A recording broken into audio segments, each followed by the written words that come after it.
Hi all, അങ്ങനെ ഒരു ദിവസത്തെ റെസ്റ്റിന് ശേഷം ഞങ്ങൾ യാത്ര ചെയ്താൽ വീണ്ടും ഇവിടുന്ന് സ്റ്റാർട്ട് ചെയ്ത് റുസൈൽ നിന്ന് ഏകദേശം ഒരു 50-55 കിലോമീറ്റർ മാറി സമായിൽ എന്ന് പറഞ്ഞ പ്രദേശത്തെത്താനാണ് ഇന്ന് ഉദ്ദേശിക്കുന്നത്. ഇൻഷാ അല്ലാ നിങ്ങളെല്ലാവരുടെയും സപ്പോർട്ട് എനിക്കുണ്ടാവണം. എല്ലാവരും എൻ്റെ വീഡിയോ മാക്സിമം മുഴുവനായിട്ടൊന്ന് കാണാൻ ശ്രമിക്കണം. അതുപോലെ സബ്സ്ക്രൈബ് ചെയ്യാതെ കാണുന്നവരൊന്ന് സബ്സ്ക്രൈബും കൂടി ചെയ്യണേ. സമായിൽ ഒരു ചരിത്രപരമായ ഒരു മക്കാമുണ്ട്. ഒമാനിൽ ആദ്യമായി ഇസ്ലാം കൊണ്ടുവന്ന ഒരു സഹാബിയുടെ മക്കാമ്. സമായിൽ നല്ല പ്രകൃതി ഭംഗിയുള്ള, നല്ല കാണാൻ ഒരുപാട് സ്ഥലങ്ങളുള്ള ഒരു ചെറിയൊരു പ്രദേശമാണ്. ഞങ്ങൾക്ക് പക്ഷേ കൂടുതലൊന്നും കാണാൻ പറ്റുന്നില്ല. ഞങ്ങളങ്ങനെ മക്കാമിലെത്തി. മാസിൻ ബിൻ ഖതൂബ റളിയല്ലാഹു അൻഹു എന്ന സ്വഹാബിയുടെ മക്കാമാണ്.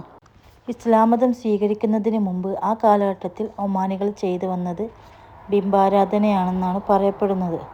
അദ്ദേഹത്തിൻ്റെ ഉമ്മാക്ക് രോഗം വന്നപ്പോൾ അദ്ദേഹം ഇതുപോലെ ബിംബാരാധന നടത്തി അതിൽ ഒരുപാട് വഴിപാടുകളും മറ്റും നടത്തിയിട്ട് ഒരു ഫലം കാണാഞ്ഞപ്പോൾ അദ്ദേഹത്തിൻ്റെ ഉമ്മ മരണപ്പെട്ടു.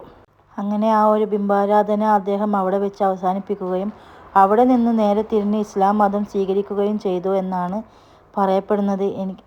ഇതാണ് മാസിൻ റളിയല്ലാഹു അൻഹുവിൻ്റെ മക്ബറ. ഞങ്ങളങ്ങനെ അവിടെ സന്ദർശിച്ച് അവിടുന്ന് പെട്ടെന്ന് തന്നെ ഇറങ്ങി. അവിടെ കൂടുതൽ നേരം നമുക്ക് ഇരിക്കാൻ പറ്റില്ല. ഞങ്ങൾ ഒരുപാട് നാളത്തെ ഒരു ആഗ്രഹം കൂടിയാണ് ഈ ഒരു മക്ബറ സന്ദർശിക്കണമെന്ന്. മാഷാ അല്ലാ അതുകൂടി നമുക്ക് യാത്രയിൽ സാധിച്ചു കഴിഞ്ഞ്. ഇതിൽ ചുറ്റുമുള്ളത് കുറേ ഈത്തപ്പഴത്തോട്ടങ്ങളാണ്. നല്ല തണുത്ത കാറ്റും പച്ചപ്പുമായിരുന്ന അടിപൊളി ഒരു പ്രദേശം തന്നെയാണിത്.